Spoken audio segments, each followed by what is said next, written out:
Hello everyone, नमस्कार दोस्तों। मेरा नाम है आलोक वाजपेयी और आप लोग जुड़ चुके हैं इस समय इंडिया के number 1 study channel wifi study पर।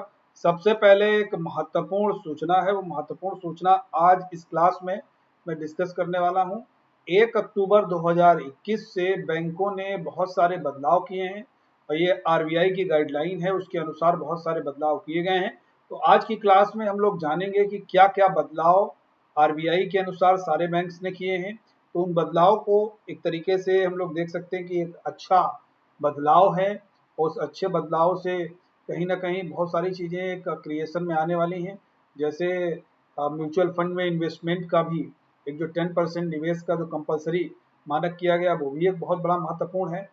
और दूसरी चीज़ आपकी क्या की गई है कि जो ऑटो डेबिट वगैरह का जो कॉन्सेप्ट है, अभी तक हम लोग जो भी क्रेडिट कार्ड से जो भी ऑटो डेबिट होता था, डेबिट कार्ड से ऑटो डेबिट का जो फैसिलिटी अपने अकाउंट से जो भी लोग करते थे, अब ऑटो डेबिट ऐसे नहीं होगा कि भाई आपके अकाउंट में मान लीजिए पैसा आपके अनुसार रखा हुआ है किसी जरूरी काम के लिए और आपकी ईएमआई ड्यू हो गई तो वो ऑटोमेटिक नहीं कटेगा। इन सारी चीज़ों को लेकर के आरबीआई ने बहुत सारा चेंज किया है।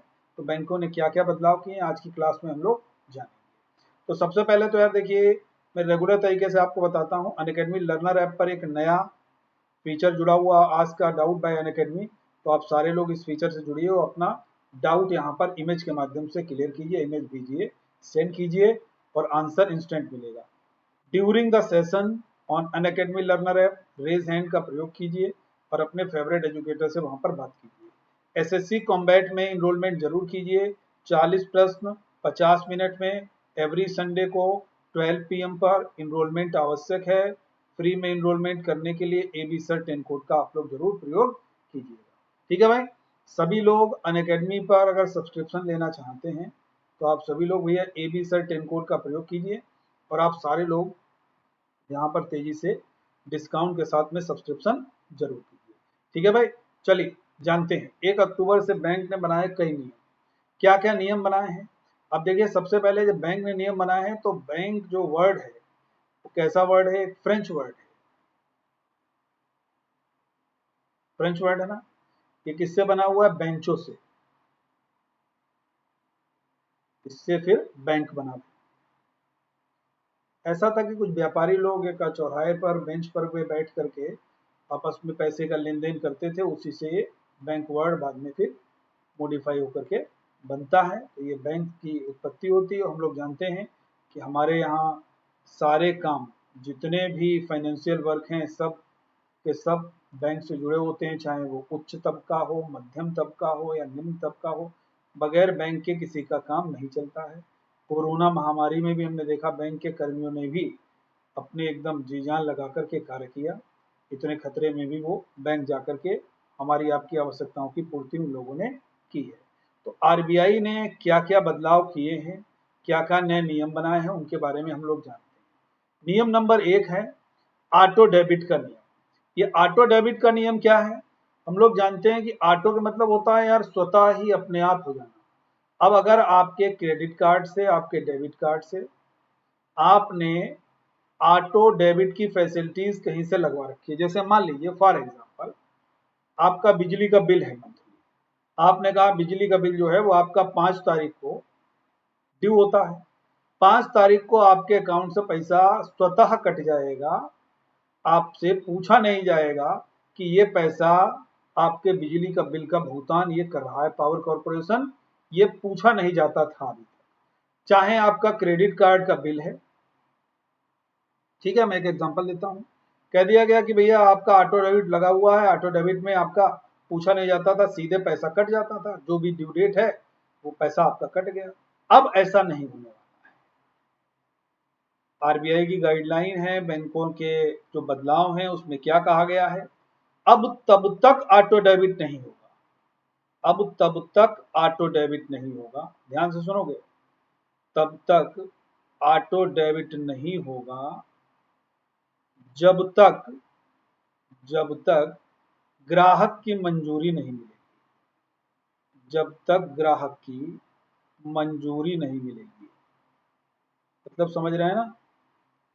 जो आपका अकाउंट होल्डर है जिसके में भाई ऑटो डेबिट लगा हुआ है, तारीख आ गई, मान लीजिए आपका कोई ईएमआई कटना है 1 तारीख को, एक एग्जांपल लेते हैं। तो ऐसे नहीं ईएमआई कटेगा। पहले क्या होता था, अब 1 तारीख को कट गया, आपको बताया नहीं जाएगा, कट जाएगा, मैसेज आ जाएगा कि इतना पैसा आपका डेबिट हो गया, यहाँ यहाँ आपका डेबिट हुआ है, ऐसा मैसेज तो आता था। लेकिन अब जैसे मान लीजिए 1 तारीख है, तो 1 तारीख से 24 घंटे पहले आपके पास मैसेज आएगा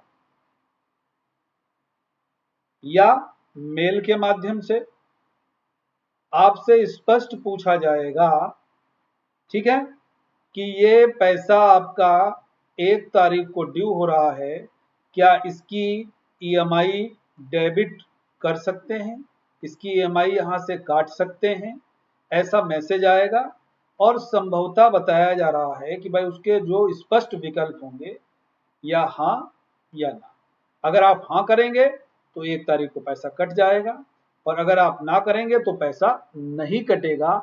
यानी कि सीधा सा नियम है, ऑटो डेबिट फैसिलिटी में अब ग्राहकों की अनुमति के बिना ऑटो डेबिट फैसिलिटी नहीं होगी। मेरी बात समझ में आ गई? ऑटो डेबिट बगैर ग्राहकों की अनुमति से नहीं होगा। और ये खासकर 5,000 से ऊपर जो भी डेबिट हैं, यानी जो ईएमआई आपकी 5,000 से ऊपर के है, उसके लिए खासकर ग्राहकों से अनुमति लेनी पड़ेगी। एक कंडीशन है, देखिए 5,000 से ऊपर जितने भी हैं आपकी ईएमआई, यानी कि 5,000 रुपये ईएमआई है अगर किसी की, तो आपको ये एक मैसेज दिया जाएगा या आपके पास मेल आएगा, स्पष्ट लिखा होगा कि उसमें आप पैसा कटवाना चाहते हैं या पैसा यहाँ से डिडक्ट नहीं कराना चाहते हैं, तब जा करके आपका पैसा ये डेबिट होगा। तो बहुत बढ़िया है ये, और इसलिए अच्छा है। मान लीजिए आपका बहुत इंपॉर्टेंट वर्क के लिए पैसा पड़ा है, आप सोच रहे हैं ईएमआई जो है वो बाउंसिंग के साथ पे कर देंगे, बाउंसिंग चार्ज के साथ, तो ऐसी कंडीशन में ऐसे ग्राहकों के लिए फायदेमंद निश्चित रूप से रहने वाला है। ठीक है, क्लियर हो गया होगा पहला ऑटो डेबिट का नियम, सारे लोगों को कोई दिक्कत नहीं होनी चाहिए यहाँ पर। ठीक है, आगे बढ़ते हैं। दूसरा, अभी तक जो 3 बैंक थे जिनका विलय हो गया था, जिनका विलय हो चुका था 3 बैंकों का, हम लोग जानते हैं कौन कौन से वो बैंक थे, और कहा गया था भैया 30 सितंबर तक आप लोग अपनी जो है वो चेकबुक नहीं ले लीजिए, सारा का सारी चीजें अपडेट करा लीजिए। चेकबुक अमान्य हो गई है। कौन कौन से 3 बैंक हैं उनका मैं नाम बता दे रहा हूँ। एक तो आपका हो जाता है भैया ओरिएंटल बैंक ऑफ कॉमर्स, ये हो गया। दूसरा यूनाइटेड बैंक ऑफ इंडिया हो गया। तीसरा आपका इलाहाबाद बैंक हो गया। अब ऐसा क्यों किया गया, इसमें सीधे सीधे आरबीआई की गाइडलाइन है। आरबीआई ने कहा है कि भैया इन सभी की चेकबुक जो है, इन तीनों बैंक की जो चेकबुक है वो पूरी तरीके से, जो चेकबुक है वो पूरी तरीके से बंद होगी। और इन तीनों बैंकों के जो एमआईसीआर कोड है, एमआईसीआर कोड बेसिकली चेक में आप देखते होंगे, चेक में नीचे की तरफ 9 डिजिट का बीच में, क्योंकि लंबा सा नंबर लिखा रहता है, जो बीच वाला होता है, सेकेंड वाला जिसको बीच वाले बोलेंगे हम लोग, ये एमआईसीआर कोड होता है। मैग्नेटिक इंक कैरेक्टर रिकॉग्निशन, ये भी भैया बंद हो जाएगा इन तीनों बैंकों का। याद रहेगा, चेकबुक बंद हो जाएंगी, MICR code, basically MICR code में जो पहले 3, जो 9 डिजिट का कोड होता है, पहले 3 डिजिट सिटी कोड को रिप्रेजेंट करते हैं, समझ लेंगे। दूसरे 3 डिजिट बैंक कोड को रिप्रेजेंट करते हैं, और तीसरे 3 डिजिट जो है वो ब्रांच कोड को रिप्रेजेंट करते हैं, सिटी बैंक ब्रांच। ये बेसिकली जो भी हम लोग चेक को क्लियरेंस के लिए डिजिटली मोड में अब चेक क्लियर होता है, क्लियरेंस होता है, तो उसके लिए एमआईसीआर कोड का प्रयोग किया जाता है।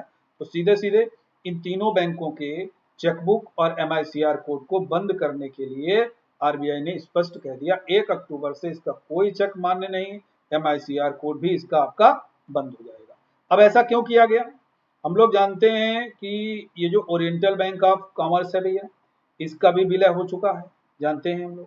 ठीक है, इसके बाद में आपका इलाहाबाद बैंक का भी विलय हो चुका है, इंडियन बैंक में विलय हो चुका है इलाहाबाद बैंक का, इंडियन बैंक में हुआ था। और जो यूबीआई है, यूनाइटेड बैंक ऑफ इंडिया, और ओरिएंटल बैंक ऑफ कॉमर्स, इनका भाई विलय हुआ है पीएनबी में। ये तो ऑलरेडी विलय हो चुका है। तो इसीलिए इस चीज को बंद किया गया कि भैया कोई पुरानी चेकबुक नहीं चलेगी, क्योंकि ये बैंक मर्ज हो चुके हैं। MICR कोड भी पूरी तरीके से बंद हो जाएगा। ये दूसरी बात भी, जो दूसरा बदलाव है, ये भी आप लोगों ने नोटिस कर लिया होगा, एकदम स्पष्ट है, बढ़िया से आप लोग समझ लेंगे। MICR कोड के बारे में भी आप लोगों ने जान लिया होगा। पॉइंट नंबर 3, तीसरा बदलाव क्या है? अगर कोई भी पेंशनर 80 वर्ष का या उससे ऊपर का है, तो भाई बैंक से अपनी पेंशन लेने के लिए आता है। अब तो भाई सारा बैंक में अकाउंट में पैसा आता है, पेंशन भी। तो उसको क्या करना पड़ेगा? अपने जीवित रहने का, अपने जीवित रहने का, ठीक है, जीवित रहने का एक साक्ष्य देना पड़ेगा। जीवित रहने का क्या करना पड़ेगा भैया? साक्ष्य देना पड़ेगा।